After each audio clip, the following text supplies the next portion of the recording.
الحمدللہ والصلاة والسلام علی رسول اللہ۔ وکیل کا وکالت اور تحصیل حقوق پر اجرت لینا۔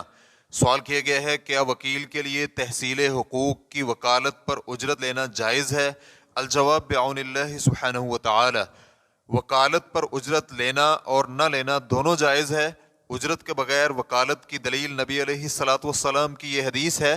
نبی علیہ الصلاۃ والسلام نے اجرت کے بغیر انیس رضی اللہ عنہ کو عورت پر حد لگانے کا وکیل بنایا تھا، اور عروۃ البارقی رضی اللہ عنہ کو بکریاں خریدنے کی وکالت دی تھی۔ اس کے علاوہ بھی احادیث میں اجرت کے بغیر وکالت پر مثالیں ملتی ہیں، اور وکالت پر اجرت کی دلیل اس آیت میں ہے۔